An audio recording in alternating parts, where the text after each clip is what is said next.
and welcome in. It is me, Jonathan Hood, right here on Under the Hood. Thanks so much for downloading the podcast, whether you're watching on YouTube or listening to it wherever you get your podcast. Thanks so much for your support, as always. A number of things I want to talk to you about because we got to get in Howard Griffith from the Big Ten Network. He always comes on every year to talk to us about what is going on in college football in the Big Ten. Can't wait to talk to him about what he sees for Illinois, what he sees for Northwestern, and the favorites to win the Big Ten championship. We'll get to that with Howard in just a moment.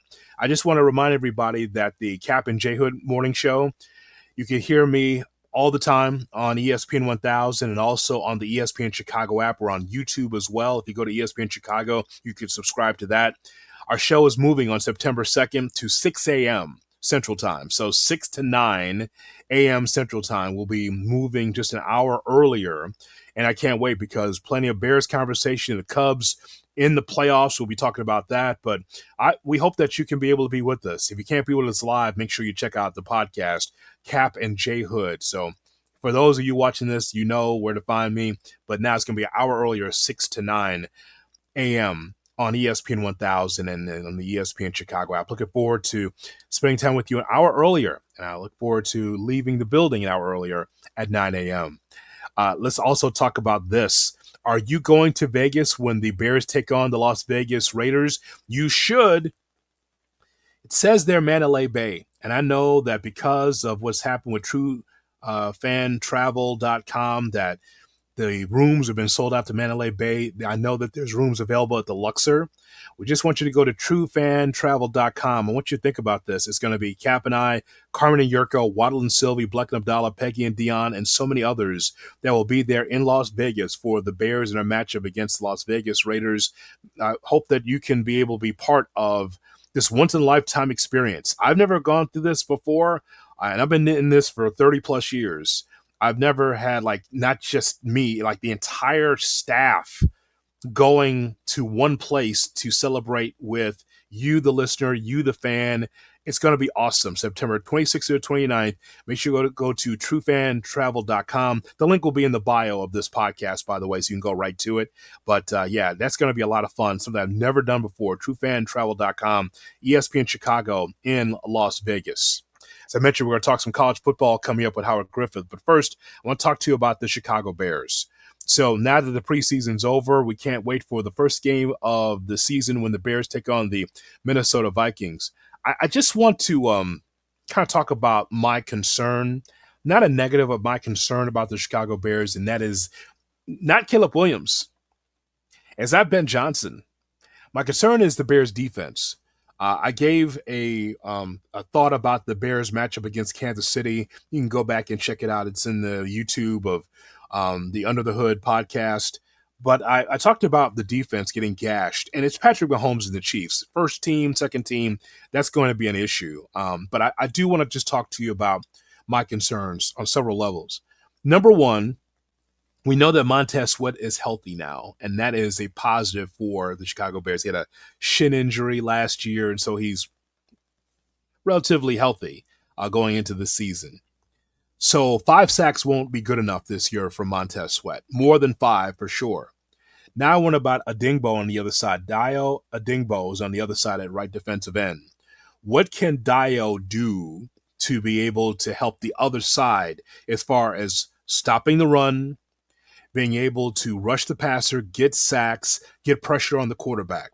Can Adingbo be able to turn it up? Because this has just been an average camp, an average preseason for Adingbo. Let's see what he can provide, because that is something that's sorely needed on this football team. You know, it's funny. The Bears either have to trade for it or be able to acquire it in some way, but can they cultivate a pass rusher at some point, someone that's at a top level? It's always Adewale Ogunleye here and a Khalil Mack there, and just to me, I just want to see the Bears cultivate and develop a pass rusher.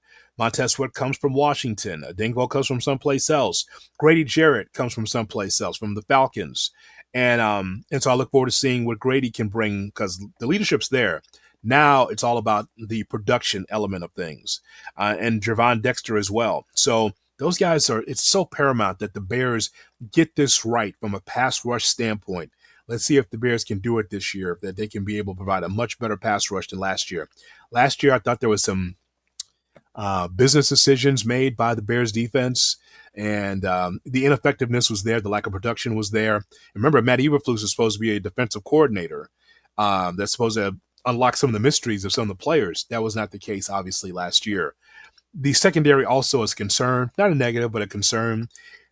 I'm hearing that Jalen Johnson will be ready for the Vikings game, but what kind of shape will he be in? He has not played in the preseason. He's been injured, but they say he's going to ramp up and get ready for the Vikings game. Will he be matched up with Justin Jefferson on the other side?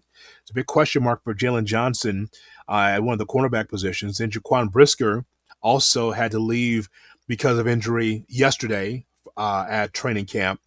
He was taken off on a cart, but I think it was just convenience more so than anything else. I think he could have walked the field all the way back to the facility, but they put him on a cart just so he can get back faster. So Brisker has had the concussion issues. Will this be an issue this upcoming season? Kyler Gordon, Kevin Byard. I just think that the Bears defense has a long way to go when it comes to growth. Because even if you feel good about the offense, like Caleb Williams with Ben Johnson, they seem like they have a nice vibe. Ultimately, you'd like to know whether or not the defense can hold out there in the bargain. Can they get to the quarterback? Starts with J.J. McCarthy against the Vikings coming up in number one. On the offensive side of things, you could tell that Caleb Williams is in a groove and he's in a rhythm right now. I know that there's a lot of doubters of Caleb Williams because everyone blames Caleb Williams for year number one of his career, and it's just bullshit. It just is. I mean, he's part of the reason why the Bears had 5 wins, but he's not the ultimate reason why. There's so many reasons, from Shane Waldron to Coach Brown to Matt Eberflus to a rickety offensive line to Caleb Williams, thinking he could do loop-de-loops and run away from pass rushes, to maybe some weapons that were not there for him. I think it just was all disconnected offensively. But the bottom line is that it's on everything when you lose. And so with Caleb Williams, you could tell from the preseason that he's starting to get it, but it's still a process. He's not going to be Patrick Mahomes just because Ben Johnson's here. Even Ben Johnson's not necessarily sold on everything. And I think he gives an honest appraisal of what's going on as a first-year head coach. You just can't come in and just say, oh, everything's great. No, it's great. Everything's great. No problems with the Chicago Bears. You know that there's problems. That's why Ben Johnson and the new coaching staff's here. So that's why it's important for the Bears to be able to get this right in year one. There's all these weapons like Luther Burton and Zacchaeus and DJ Moore and Roma Dunze, and then the tight ends with Colston Loveland and Cole Kmet. There's a plethora of talent for Caleb Williams to be able to connect to. The hope is that they are able to work together, get some points on the board, and really, really put defenses on the heels as sooner than later. That is for sure with this Bears offense. So the running game is a concern as well. Have you seen that running back room? It's DeAndre Swift, it's Roshan Johnson, it's Kyle Monangai. Those are the 3 running backs right now on the depth chart. They have to be able to find more because talking to Tom Thayer on Thursday morning about this, the color analyst for the Bears, Super Bowl champion from '85, he said, you just can't start the season with guys that are at 40%, 50%. I think he was referring to Roshan Johnson. And I think that Kyle Monangai is a rookie, and I watched him in practice, and there's a little spurtability with Kyle Monangai that I like. DeAndre Swift is a solid veteran, but you need to be able to bolster your running back room at some point as well, because the running game only helps Caleb Williams.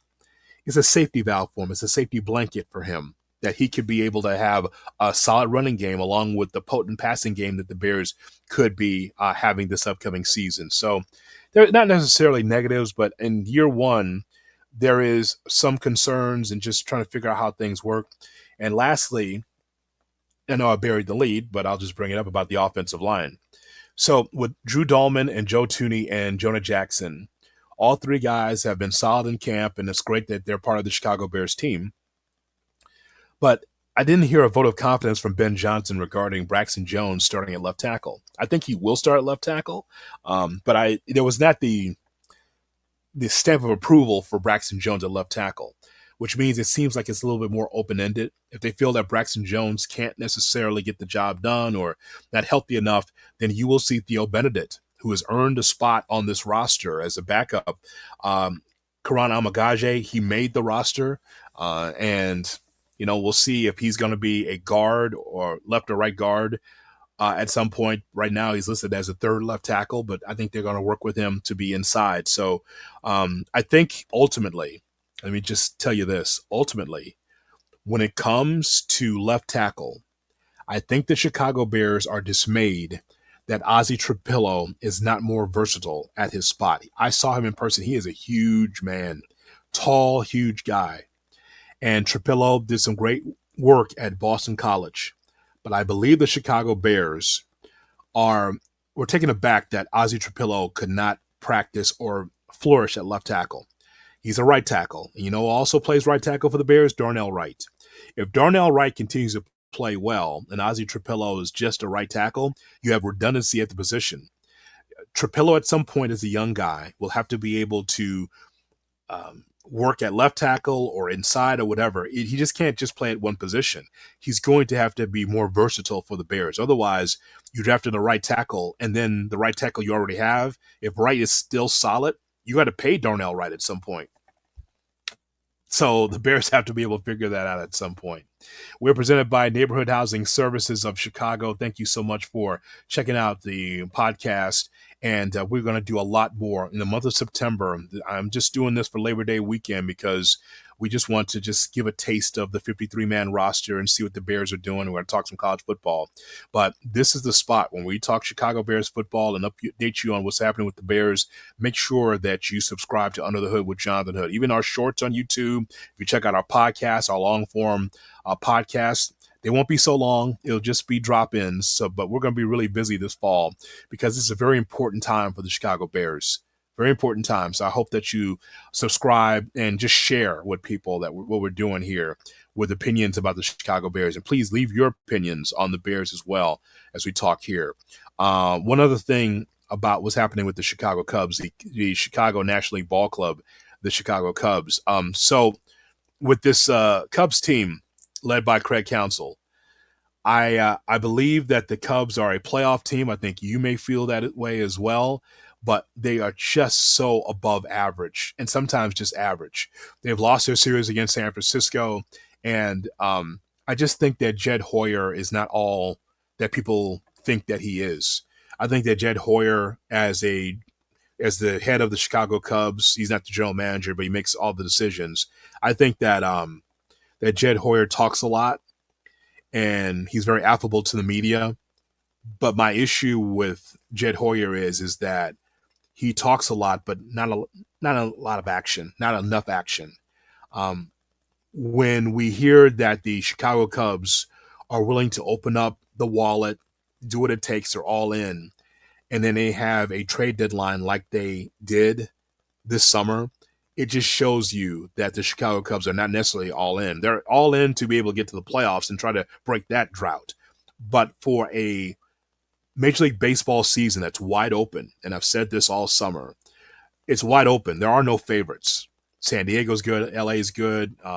Detroit's good. Milwaukee's been solid. They've had a long winning streak. I think there's a number of teams that are good, but I don't know if there's one favorite to win the World Series just yet. And this is when the Cubs should have been able to strike. The Cubs should have put themselves in a position where they say, well, look around the landscape. You know what? We could use extra starting pitching.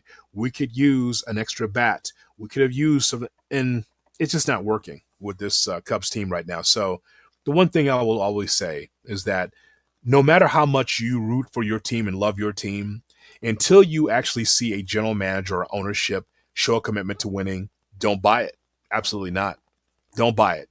Because when you have an emotional or financial investment in your favorite team, all you want is for the general manager or the owner or whoever's running the organization to have the same feeling that you have. Like, yeah, we want to be on top. We want to be champions. And I think that some of these guys are just cool with just being in second place, or cool with getting the wild card, or cool about just getting into the playoffs. And I think that when you're a fan or when you're an owner, you should want to be at the top. When you walk into a building, when you walk to a restaurant, when you walk, to vacation, people will point and say, "Yep, that guy's a champion. Yep, she's a champion." What do they say when they see Jed Hoyer? Nice shirt, nice jacket. Doesn't make sense to me. Howard Griffith is coming up next. We'll talk college football with Whole Griff right here on Under the Hood with Jonathan Hood.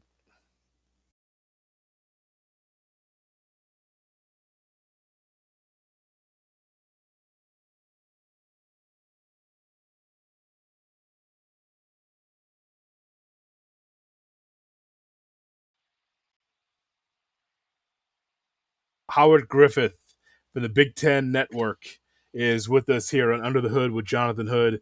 As always, Whole Griff, I appreciate the time. Man, no problem, man. Enjoy hanging out with you.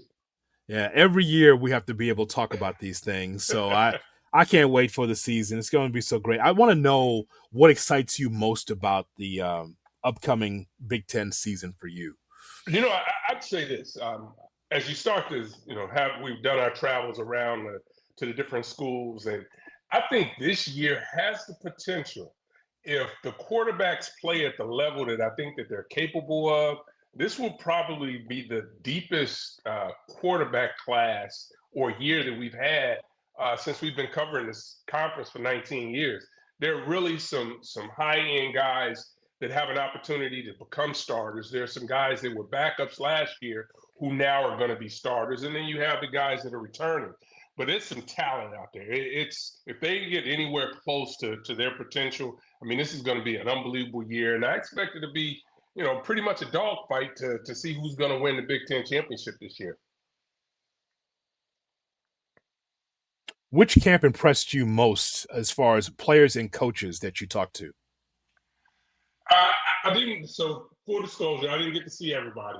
But Ohio State, to me, has done a tremendous job. And I think one of the ways that they're changing what they can do as far as unlimited coaches, I think that's a big part of it. They may have had 3 to 4 coaches, 3 for sure, that were working with the offensive linemen. I'm just not talking about, the second and third team. I'm talking about guys that are coaching the guards, guys that are coaching the tackles, the center. They have coaches that are out there really getting in depth with players. And I think where that has an opportunity to show up is not only as you continue to build depth, but you're coaching all these guys. These guys are all getting good coaching. And I think that's part of it. To be able to keep these players in place in this day and age of NIL and guys can take off for greener pastures, literally from a financial standpoint, it's important that you start developing guys and keep them developed. I think the days have passed where you're just going to have one coach trying to coach 5 guys. Those days are gone. You need to have as many hands on deck. Yes, there's going to be one that's going to be the head coach at that position or the lead assistant at that position, but to have that collaboration with other coaches that are coaching some of the younger guys, I think is going to be a big help for Ohio State this year. We've been talking college football for years, you and I, back when the Big Ten was the Big Ten, before the expansion. And one of the questions we asked, like even a decade ago, how can the Big Ten level up to the SEC?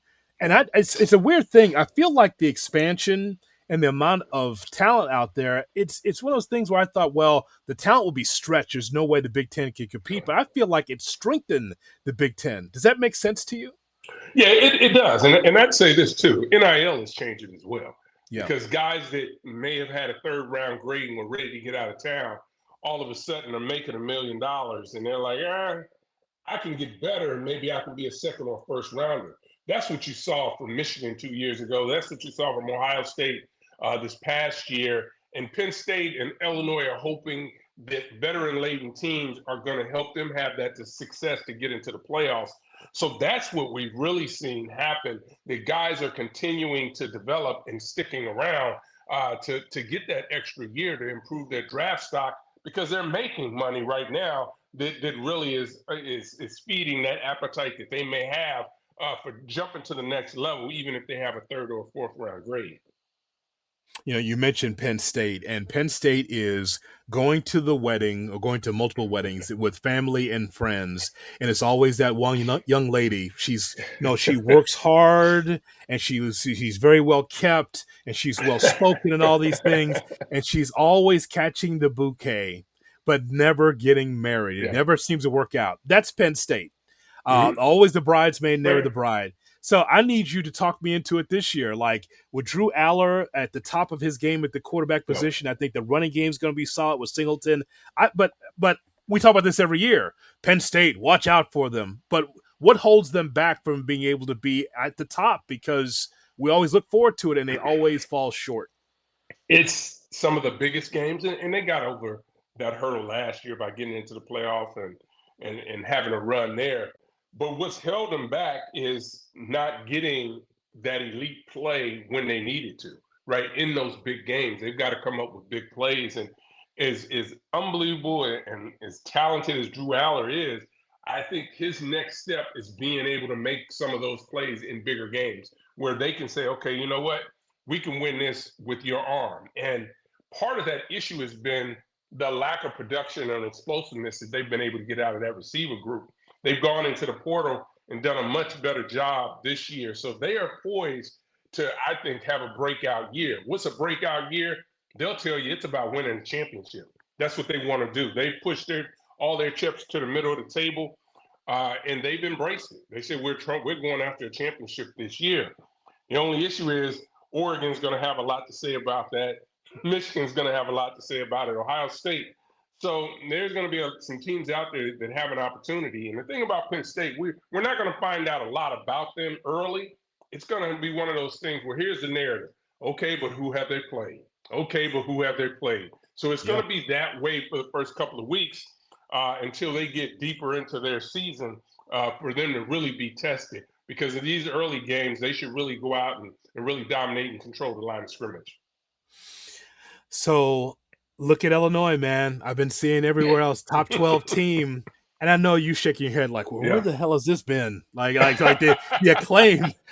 You don't have to tell me, Yeah. but I know that you've been like, well, wait a minute now. I've been sitting here for years waiting to get this kind of hype top 12 team. Where has Right. this been? Yeah. So the likelihood that Illinois can maintain being a top 10 or top 12 team in the country, how is that? What's the pitfalls or what are the positives that can have them maintain that? Because they're getting a lot of hype coast to Yeah. coast. Yeah. I think when you look at, first of all, they're well coached. This is a really good coaching staff they put together. Um, and they have a veteran quarterback. I think that's always going to be a big part of it. If you're going to try to make a run, you've got to have a guy under center that can make plays for them. They have that. This is his third year in the system. This is he's got coordinators that have been there for 3 years, really have handled their business and done what they've needed to do. So I think they're poised to. They have the talent.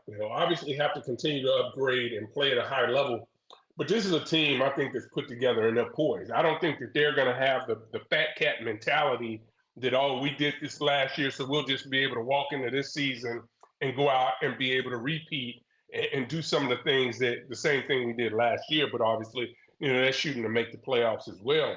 But it's going to be, honestly, it's got to be 1 week at a time because this is really a talented conference, and you can't afford to play down at any point this year. I mean, there are going to be some tight games that they're going to have to pull out, and defensively, Aaron Henry has done an unbelievable job of really growing as a defensive coordinator for Illinois, and I think he's poised to have a breakout year as a coordinator is concerned and a play caller.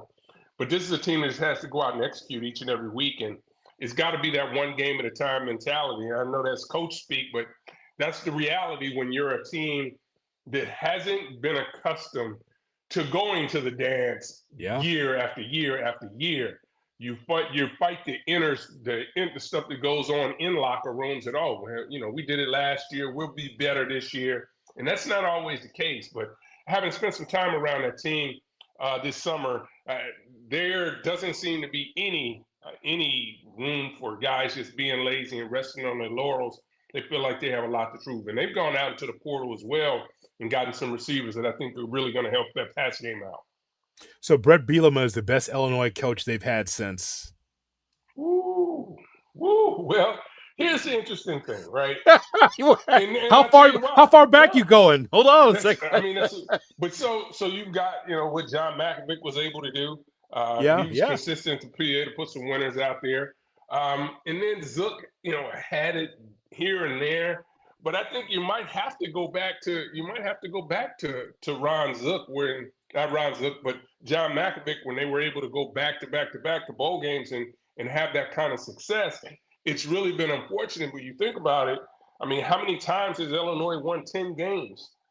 Since they've been playing football. I think it's only 4 or 5 times. So, and last year was one of them. So to get back to the point where they can just be consistent, right? And I think that's what everyone's chasing. And I know people get upset when you talk about, well, if you could just be Iowa, right? Iowa's as consistent as it gets. Yeah, you Yeah. don't necessarily want to be Iowa's offense, but when you think about what Kirk Ferentz has done since he's been there since 1999, it's a program that's just been as consistent as can be. And yes, they've had their issues on the offensive side, but they find ways to win. And I think Illinois fans feel like we should be able to find ways to win and be able to be more consistent. And again, it's about being able to stack these years. And I think the first thing to do is to be able to go out and handle your business this season or in the first game, really, so you can start to gain some traction. And we're seeing it work for them in the recruiting. They're really picked up in the recruiting, but it's about really being able to stack these seasons, which is going to turn the tide for Brett Bielema. But he's done a great job thus far. It's crazy, Howard. It's where the portal giveth and the portal taketh away. Kids that are coming to Illinois have no idea about the past. Nope. No idea. Yep. They have no idea. I'm sure that the people in the area might see them at a convenience store, see them on campus, and say, "Hey, you guys have an opportunity because we haven't been this since blah blah blah." And Right. for a kid like that, they don't see any of that. They're like, Nope. "Okay, we don't. All right, old man. Okay, old lady. We don't know what you're saying, but I'm just I know trying to what you're talking ball. about. I'm trying to get to the Yeah. league, and Yeah. and you know what? Bielema in the same way, in which he had his success, bounced back with Illinois, and he knows what Illinois has been, but it never comes up in his conversations. It's about the now. It's about having an edge. He doesn't mind being disliked. Of course, with his arms out last year, he doesn't mind about being disliked. He's an entertainer. He sings Yeah. the seventh inning stretch at Wrigley Field for the Cub game. So that whole thing to me is we know what was in the past, but we're here to do a job now. And so I appreciate that. Yeah. And I think part of it too is, I say this, Illinois really caught Brett Bielema at a great time, right? And you mentioned his early success he had when he took over the Badgers, right? And they were just rolling. They really were. And, then he decided to leave to go to Arkansas. That didn't work out the way he wanted to. Went to the National Football League, spent a lot of time with Bill Belichick, and I think that's really where he started to get grounded in some of his other thoughts as he starts to if I get another shot of running a program, I'm gonna do some of the things that Bill Belichick implemented in his system, and that's really what happened. He's really just he talk about detail oriented. And I've had chances to sit in his coaches meeting as well as his team meeting, and there's no stone left unturned. He puts these young men through all the paces that they need to go through. Obviously, they still have to go out and execute, but he gets it done. When you talk about prepping your team, getting them prepared each and every week, he does an unbelievable job of it. And that's why I go back to being a consistent winner on the field will allow you to go out and go into the homes and start to get some of these elite players in the state of Illinois and also be able to hold on to them. Because what we're seeing, USC is coming into town. Michigan's always spent time in here. Notre Dame's going to get whoever they want. But when young men and young women finally see an opportunity at Illinois where they don't have to go that far away, that becomes very enticing for them. And that's what you got to take your hat off to Josh Whitman, the athletic director, who has done an unbelievable job, obviously, with basketball and football and women's basketball as well. But the non-revenue sports have really taken off and done a great job. So his ability to find and identify coaches to run the program, has been, second to none. And I'll say this, people worry about other coaches and players going, I worry about how long we can hang on to Josh Whitman, because remember he's a young guy, and as much as I want to keep him at the University of Illinois, I know that as he continues to progress and Illinois continues to have success, there are going to be other organizations, whether it's in the NFL, whether it's other universities, that are going to start to bid for his services. But he's an elite, athletic director, and I hope we can hang on to him as long as we can. Howard Griffith on Big Ten Network on Under the Hood with me, Jonathan Hood. Everyone's looking forward to Texas and Ohio State. I want to know how you see that matchup, because it seems a little tight, that matchup.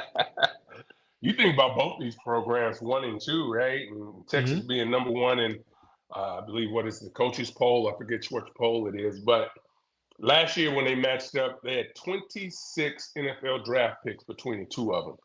And I think you can make an argument that both of these teams this year, regardless of year in school, they probably have 4, maybe 5 of the top 15 players in college football when you look at, where, and I'm not even including Arch Manning in that, but Simmons and Hill Jr. on the defensive side for Texas, and then obviously Jonathan Smith, Jeremiah Smith at Ohio State.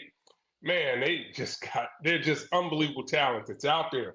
But it's going to come down to, who's going to be able to execute the best, as it always does. There are players on both sides of this field, and you talk about NFL scouts drooling. This is going to be one of those high-powered games, and maybe it's not going to be, a high-scoring game, but it's going to come down to who's able to make the fewest mistakes. Ohio State with a new starter at quarterback. They lost a lot last year, but both programs have done such an unbelievable job of recruiting and developing that, these players, the names change. I mean, it's not about, we need to restock. It's just about going out and really being able to execute. These are two really high-powered programs that really I expect to have great years this year. The best player in college football in the Big Ten this year is probably going to be Jeremiah Smith. Yeah. It's hard for you not to be. Caleb Downs is going to have a lot to say about that. The talented safety. I think what's crazy, Hoodie. Let's think about this. Jeremiah Smith. I said this after I left there spring, and people were like, "Man, you're crazy. You don't know what you're talking about." I said last year after seeing him in the spring, this dude would be at worst the number 3 guy on any NFL roster. And this is just him being a couple of months out of high school after he enrolled at Ohio State. And I'm saying it's unbelievable. It's a crying shame this guy's got to go waste another year, this year and another year in college when he should be playing on Sundays. Caleb Downs is the same way. He should have been playing on Sundays now, but they have this rule that, 3 years they got to wait. So it's great for the college teams and great for the game.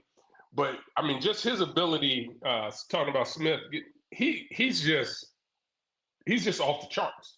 When you think about the way he works, what he's able to do, his athleticism, it's crazy because you think about just the athletes and the receivers that they've had that have gone through that program just recently.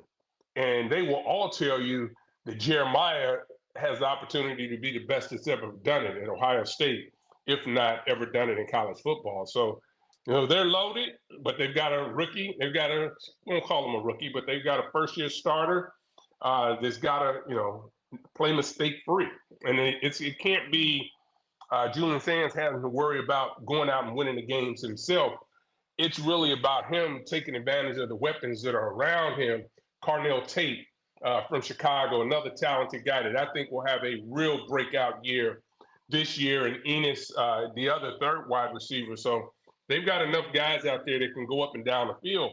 Challenge is this, right? They've got a second time around offensive coordinator in Brian Hartline, who arguably is one of the best recruiters in college football. He's also their wide receiver coach. But this is going to be his second go around of calling plays at Ohio State. The first time 2 years ago, it didn't work out so well for him. And Ryan Day ended up taking the play calling duties back. But now he's been back now. And now after spending a year with Chip Kelly, after spending more time with Ryan Day, they feel like he's ready to take that next step. So that's going to be a big part of this game. as well and what the determining factor is. And they've got a new defensive coordinator as well in Yeah. Matt Patricia. So they've got a lot going over there at Ohio State. But I'd say this: they're as ready as they can possibly be. Being the favorites at home, I think will be a big boost for them. But Arch Manning's going to have a lot to say about that. This is last chance you for Coach Patricia. If it don't work out here, you're done, because I'm just here to tell you that pencil on a lemonade sheet, that don't work. That don't work. That don't seem to compute. Can't do that, bro. Can't write it on it. You can't do that with a pencil. Oh, Griff. Yeah, I don't know much. Can't do it. I'm just from the South Side of Chicago. I don't know much, but I know that you can't write anything on a lemonade sheet in a pencil. Yeah, that's a bit of a problem. But I'll tell you this: when I had a chance to spend some time and really watch him work, I think what he's going to be able to bring to them defensively as a defensive coordinator, he's a guy that the NFL is about matchups and putting not so much a system, but being able to match players up against the other team's best and putting them in tough positions. And he's got enough players over there. Sonny Styles is, a linebacker that is unreal. Just his ability. He's a converted safety, but now he's playing as an outside linebacker and can run, rush the passer. He can do it all. So to be able to move him around, and as we talked about Caleb Downs, being able to bring him down into the box, you don't know whether he's blitzing, whether he's running out. So it's going to be a fascinating matchup. It really is. Last thing, and I appreciate your time. What about this guy right here? What about Ben Johnson, head coach for the Chicago Bears? What about that man right there, Howard Griffith? Because I know people are asking you, like, what do you think? And I just know that many are optimistic about where the Bears are headed. I've been in training camp, and I'll just tell you, Howard, that when you are a first-year coach, you've never coached before, never been a head coach before, and now you are, and you got Eric Bieniemy as one of the coaches, and you've got these. Let me just tell you, they're kicking the players' ass this summer, and I kept hearing accountability, and like not just with young players but veterans as well. It was such a mess last year that apparently that resonates in Lake Forest at House Hall about being accountable. And I know we've heard this before. However, it just seems like it's a little bit more urgent now with Ben Johnson, this coaching staff. So, what's your gut feeling say? Yeah, and don't forget about Randall L. Yeah, it is about accountability. It really is, but it's also disturbing to me when I hear players say, "Man, he's a stickler for the little things, details." I'm saying, what the hell y'all been doing? What were y'all doing the year before?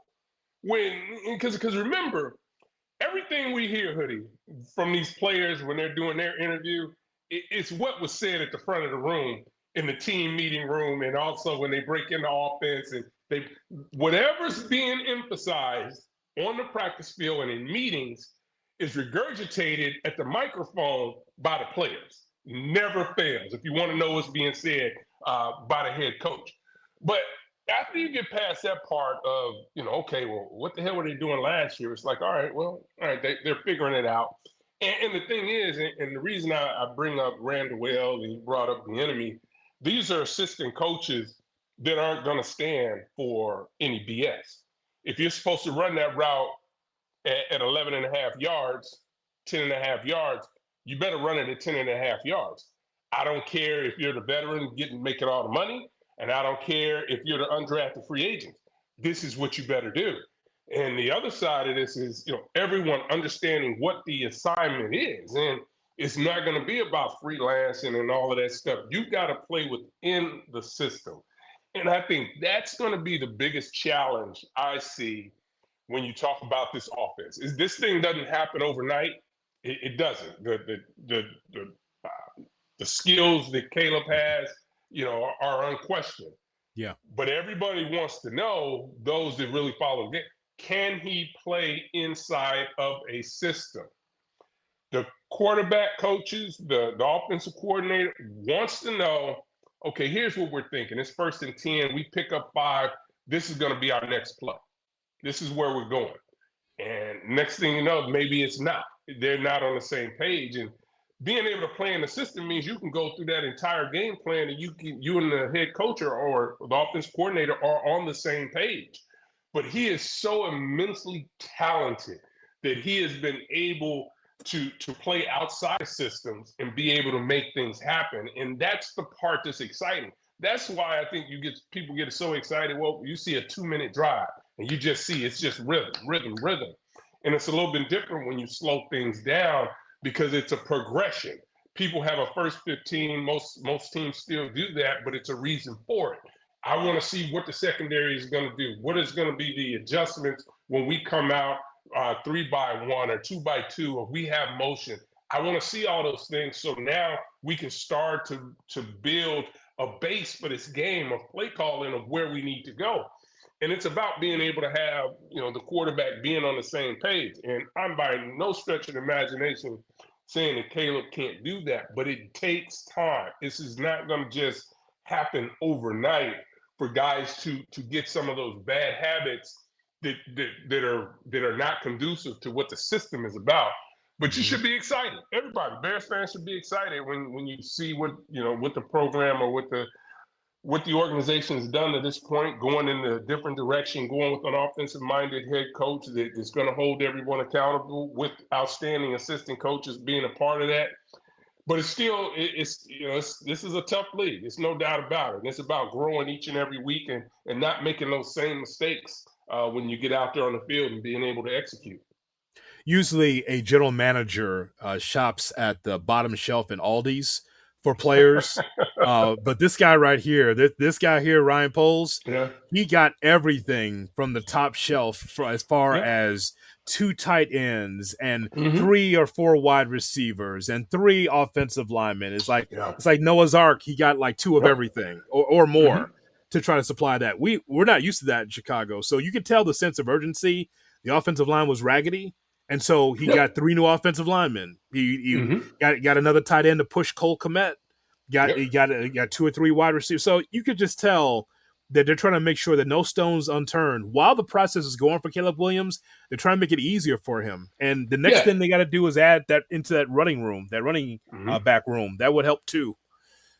Yeah, I think they'll continue to get better. But I also think that at the end of the day, you have to shore up what's up front, right? Because when quarterbacks all of a sudden get off routes or their second read because if they felt pressure in the past, they feel like they're still in that same position where they're not being protected. They get the happy feet and they start to move around, and then that's when things come off the rails. So that's why I think when you talk to most general managers, want to build inside out. And the Bears have gone out in the free agency to strengthen that offensive line. It's about getting that group to gel as much as possible. How else are you able to help them? I mean, you can go, they can go 2 tight ends whenever they want to if they needed to shore up the passing attack for them. So I think they're doing some really interesting things. And as you mentioned, going out and getting the players that they have on the offensive side is what they need to continue to do, because you can put points on the board, that's going to give you a chance, and a defense will come along. And I think this defense will be just fine if the offense really can score points for them. It's football season, Howard. I cannot wait, especially as me being a huge college football fan. This is going to be interesting. This is going to be a lot of fun, and we'll be watching on the Big Ten Network, breaking it down with Rever and crew. Yeah, I appreciate it, man. I appreciate it. Take care. This will be a fun weekend. Let's get it going.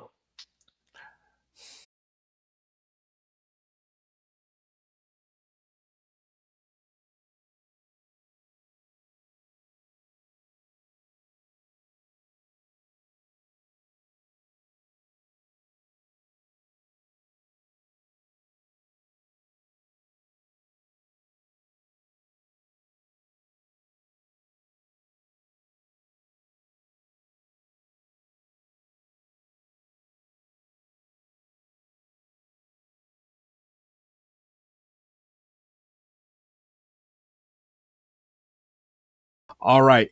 It was so great to hear from my friend Howard Griffith from the Big Ten Network. It gets me ready. It gets us all ready for college football season, definitely Big Ten season. He's so optimistic about Illinois and some things that are happening around college football. And just don't forget, please like, share, and subscribe what we do here on the podcast and, of course, on YouTube. The YouTube is growing because of you. Thank you so much. And don't forget the Kap and J-Hood Morning Show. We're going to start at 6 a.m. starting on September 2nd. We've been 7 to 10 for 5 years. And now that we've turned 5 years old as a radio content show, now we're moving to 6 a.m. So as you make that drive in, or for those of you that may have that crazy commute, make sure that you check in at 6 a.m. the day after Labor Day. I'm Jonathan Hood. Thanks so much for checking out Under the Hood with Jonathan Hood. Thanks so much for your support, and I'll see you next time. So long, everybody, from Chicago.